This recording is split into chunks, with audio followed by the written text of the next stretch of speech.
Kesilapan besar yang semua orang ramai buat bila dalam mencari rumah. Okey, bila kita cari rumah, langkah pertama yang kita kena buat adalah cek kelayakan loan kita dahulu.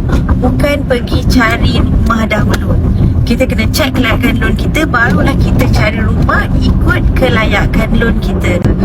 Sebagai contoh, jika kelayakan loan kita adalah RM300,000, bulanan kita RM1,300. Jika kelayakan loan kita RM400,000, bulanan kita RM1,700. Jika kelayakan loan kita adalah RM500,000, kelayakan bulanan kita RM2,100. Jika kelayakan loan kita adalah RM600,000, bulanan loan kita adalah RM2,500. Jika kelayakan loan kita adalah RM700,000, bulanan kita adalah RM3,000.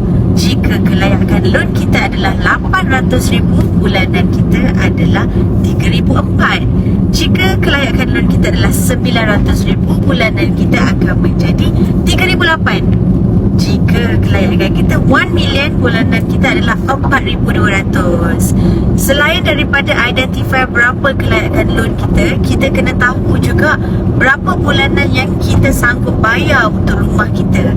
Kadang-kadang layak RM1,000,000, tapi tak semestinya nak spend sampai RM1,000,000 kan? Jadi siapa-siapa yang tengah nak mencari rumah sekarang, boleh hubungi mana-mana banker atau ejen untuk minta cekkan kelayakan loan masing-masing. Ataupun jika nak cek sendiri boleh follow saya